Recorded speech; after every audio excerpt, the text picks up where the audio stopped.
Welcome, Hudson Valley. This is Conor Walsh, host of In Touch, Townsquare Media, the Hudson Valley's award-winning public affairs and issues program. This week on In Touch, we speak with Bryan Wigton from Inroad Technologies. Inroad's experts have spent years carefully selecting the best technology solutions to drive industry forward. Bryan and I discuss the growing need for cybersecurity for your personal information along with your business. Not just that, we also dive into a Cyber Strong Dutchess initiative that is in the works to help make Dutchess County one of the most cyber-hardened counties in the nation. We invite you to join us and listen to a previously recorded conversation between Bryan and myself here on In Touch.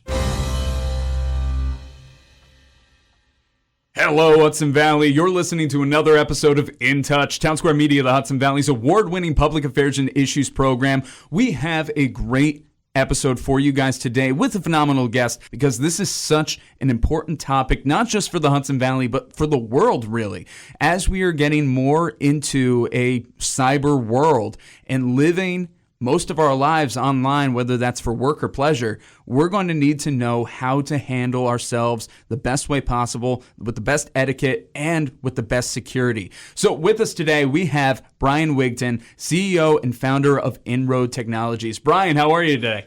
Doing good. Thank you, Conor. Thanks for having me. Absolutely. I'm really happy to have you in here, and I think this is really, really important, especially things that have been going on in the Hudson Valley recently. You know, Kingston Hospital, Health Alliance, they were hacked several months ago. Just this week, we're still learning more information about what happened in Newburgh City Hall with their cyber attack. Little is known about that at the moment, but I'm sure we'll hear soon. This is really good timing for us to be speaking and everything going on. But before we get into the nitty-gritty of what people and businesses should be worrying about, tell us a little bit about Inroad Technologies. What is Inroad, and what does the term Inroad mean in general and to you guys? Sure. So we do IT services in general. We do managed services, which is B2B, managing people's networks and their cybersecurity, making sure that everything's running when they come into work. We also do computer consulting for building out projects and whatnot. And Inroad is a name that actually my marketing director came up with a few years ago when we rebranded from, we used to be Ulster Computers because we were over in Ulster County initially. It's all about making inroads into new territories, because in IT and in tech specifically, there's so many ways you can go, so many paths and so many new things to find out and discover. I think the domain Inroads IT was taken, so we just did Inroad IT. So there you go. We dropped the S and it's now Inroad IT, which works for us. Oh, absolutely. Yeah. And it's a great model to be going into a business with, especially when you're going to be helping all these different businesses. You're going to be taking care of all these different clients and making sure that it's a very strong area when it comes to business. As we've seen, nobody is safe from something like this, but there are measures that you can do to stay as prepared as possible. And I'm sure there's a lot of different things that could be said about this. What's this mean for the everyday person who's using computers and smartphones right now? What are some of the things that they got to look out for? Sure. So the whole topic of cybersecurity can be a little mundane, almost like when you're talking to somebody, no offense to the insurance agents out there, but talking about insurance can get a little repetitive over time. But it's so important to drive home how each and every single individual is on the front line of a literal cyber war right now. It's being waged against the U.S. specifically from state actors in China, as you know, Russia, obviously, Iran, Pakistan, India. There's, if you go to there's a really cool resource, threatmap.bitdefender.com. It's a real-time map. I'll show you here on the screen. Oh my God. That's a real-time attack map of all the cyber attacks that are happening right now. And you can see most of them. Europe, North America. In Europe. And seeing a lot of Eastern Asia right now. Eastern Asia getting obliterated. And, actually coming from Eastern China. And right now, India's pretty quiet, but you see a lot of attacks coming out of India, Pakistan, Iran. But it always changes, because these threat actors move their footprint around and they get shut down, and then another one, it's like whack-a-mole, pops up. But yeah, so that's a really impressive site. We're going to have to link to that because that's really every split second there's more and more just being added to that. That's insane. Mm-hmm. So that gives you just a little glimpse of how active constantly. I mean, computers don't sleep. No. Back in the day, a hacker was a guy who would sit in his closet trying to break into NSA or his college database to change his grades. Change his grades, right? Or admissions, try to get a little more scholarship or something. Sure. Yep. Yeah. But now those hackers have been replaced by computers, number one, and now with AI, it's just a whole other level. And it sounds like it can come off sounding like a fear tactic, but it really is legitimately something that we need to shout from the rooftops.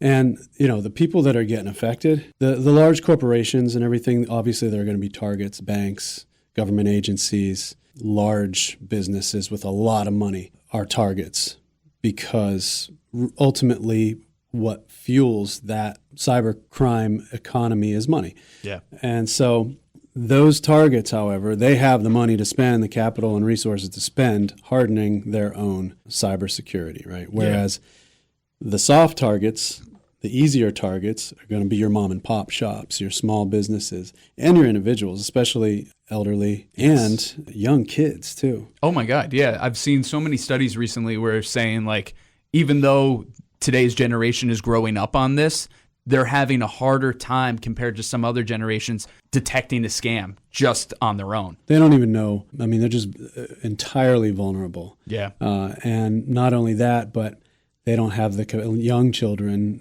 who are, I mean, by the age of 5, 6, they're on these devices, and earlier, and they don't know what a scam even is. No. So very easy to fall prey to it. So with that in mind, we've come up at Inroad, we came up with this initiative, and we call it Cyber Strong Dutchess.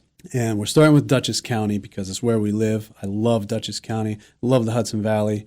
I've lived here for almost 30 years, and I consider it my home, and the people here are just awesome, and it's such a great mix of, I'm not from here originally. Yeah. I grew up near Pittsburgh in Newcastle, Pennsylvania, and I've been all over the country, but I've been in a lot of places where if you didn't grow up there, you were always considered an outsider, and it's not the case here. Oh, absolutely Because there's so many transplants in the Hudson Valley, and everybody is like, oh, you're also from somewhere else. Me too. So right away you have something in common. But anyway, I love it here, and I really do have a heart for the people here. And being able to do my small part in making the community safer and more prosperous, I'm all about it. So we started an initiative at Inroad called Cyber Strong Dutchess, and the vision is to make Dutchess County the most cyber-hardened county in the U.S. And it's a 3-prong strategy. Starts with awareness. Secondly, guidelines on how best practices to keep you safe. And then 3, which I don't think is something that is really being done as of yet, to my knowledge, but incentives.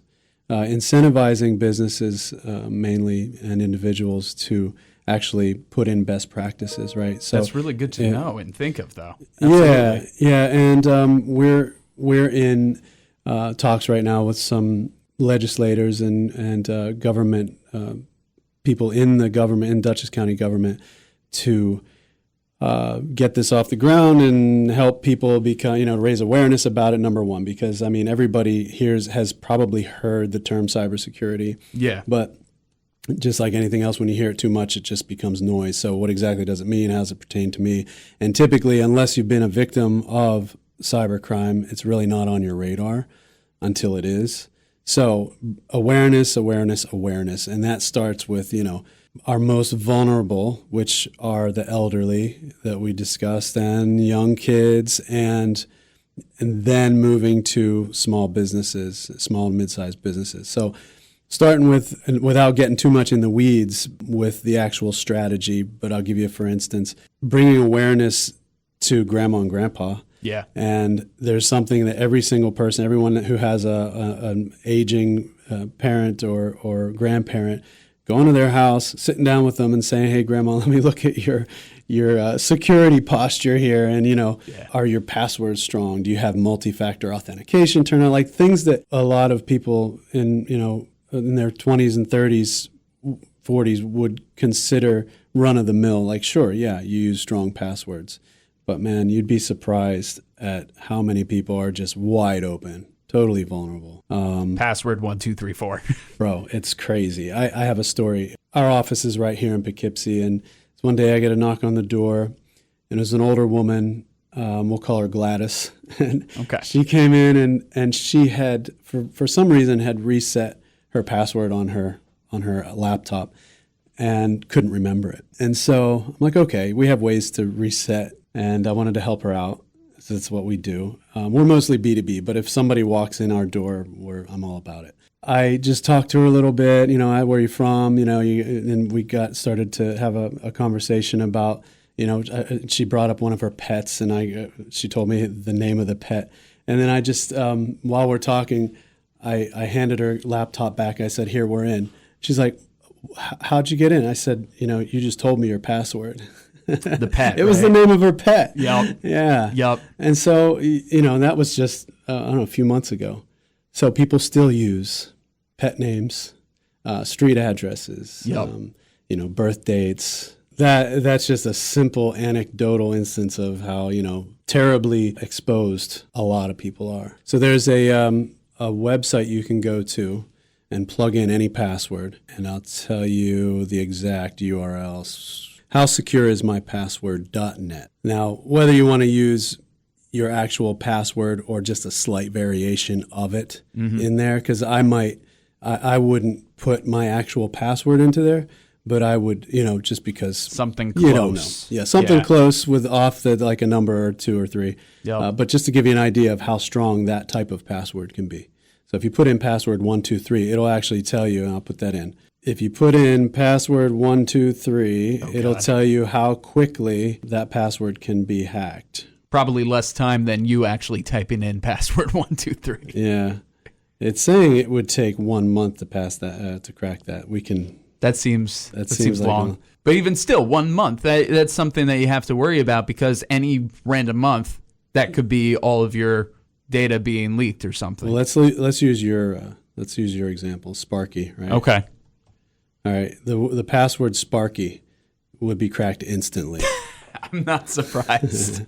Now, if you capitalize the first letter of Sparky, it's 400 milliseconds. So you're okay. We're getting there a little bit. That's so wonderful. You get the idea. Exactly. Yeah. So again, it's a three-pronged initiative to bring awareness. The second part of that would be to give guidelines to individuals and businesses, because the guidelines are going to be similar, but they're going to be different for a business as opposed to an individual. Absolutely. How do you secure your business against cyber threats? And it's constantly changing too. It's not just a static list, because there's a game of cat and mouse going on as new technology comes out on the cyber criminal front. We have to come up with ways to counter it. And then the third part of that again would be incentives. So I think that's big. That's something I haven't heard talk about a lot. And again, this is in its infancy, and we haven't crossed this bridge yet. But I'm hopeful that some of this could happen, in the form of tax breaks for businesses who can comply with local guidelines, right? That'd be good. Grants, maybe insurance benefits. We work with some insurance providers that would jump on board with this. And then, public recognition. You can get a stamp of, hey, we're cyber-hardened according to the Cyber Strong Dutchess guidelines, that kind of thing.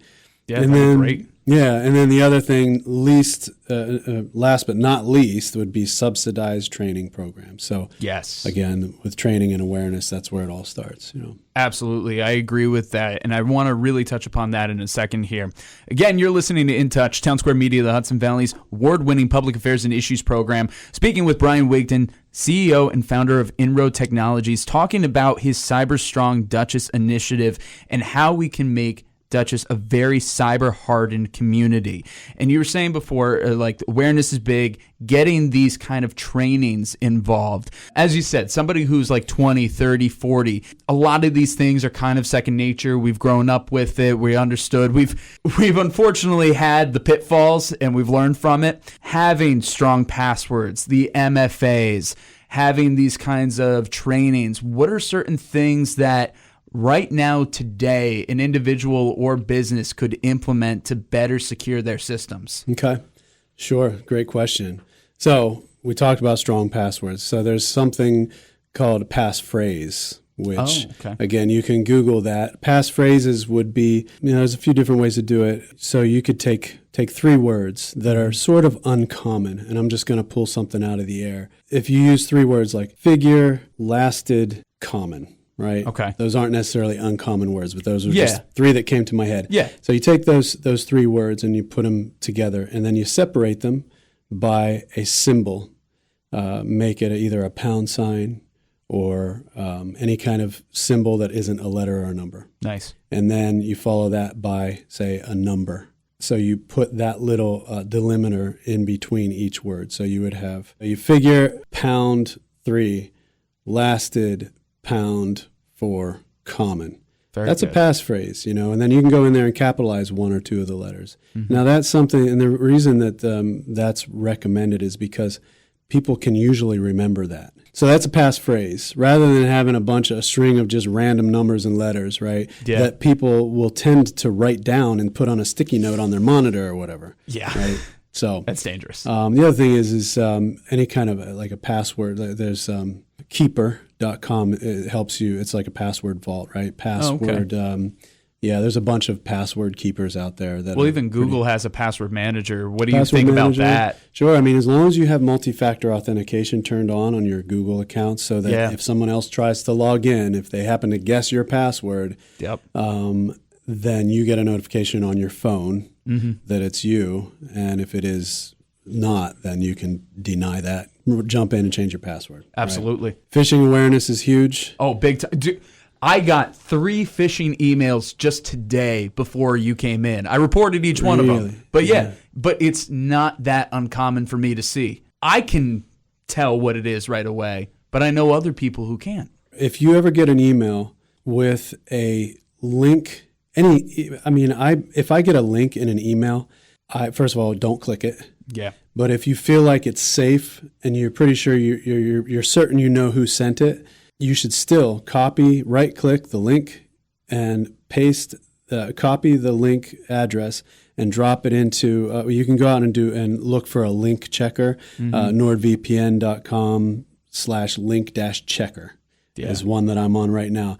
And then you can enter that URL in there and analyze it, and it'll tell you if it's safe or not. You can hyperlink just about anything, make it look like something else, and then people will just go off in whatever direction that is. Yeah, and that's the most common scam right there that people fall for. Not surprised. And all it takes is a second or 2 to check it and look behind the curtain there and see who it's really coming from. Is grandma going to do that? Probably not, unless you have really, really brought it to her awareness and really drilled into her mindset to be cyber secure. Like, look, grandma, these people could come in and drain your bank accounts. And the children, on the other hand, that's really a whole other topic. But it depends what they're working on. If they're on their parents' stuff and just a click of something, they get a hold of their parents' info. Yeah, that's dangerous. Sure. Well, the idea then that's where having some kind of air gap between, mom's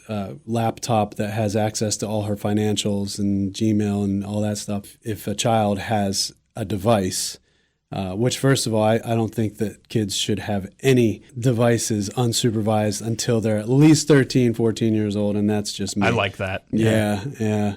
And even then, man, if I could say 16, man, we'd probably be better off. But anyway, that's me. That's not going to happen. But yeah, so any kid who has a device should just belong to that kid. Not have any connection to that. Right. Yeah, absolutely. No that's a smart thing, because I know enough parents who don't do that. Mm-hmm. Or they hand their kid their phone and go to town, while they're driving, just to keep them quiet. Exactly. Or if it's not their phone, they do have a kid-specific tablet, but it's linked to all of their accounts. Right. So that's also always dangerous. You should just create brand new accounts specifically for that. You mentioned before, I think you said NordVPN, and I'm glad that you brought that up because I wanted to ask about that.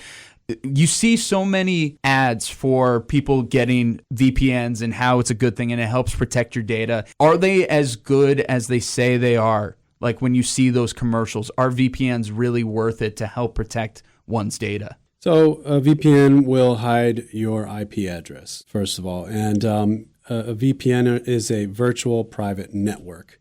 So the short answer is yes. As long as you know that, as long as you trust the provider. From a business perspective, we use a couple of different vendors for firewalls that will create VPNs between the remote user and, say, that main office, right? So that they can actually connect to that network safely and nobody else is going to get in. It's encrypted, end-to-end encryption and all that.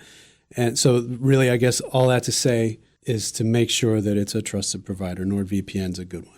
There's a few good ones out there, yeah. And you can read the reviews of whatever you're... The other thing I was going to say, if anyone has a question about, hey, is this a good product or whatever, feel free to reach out to me. You can go to our website, inroadit.com, and you can contact us directly through there.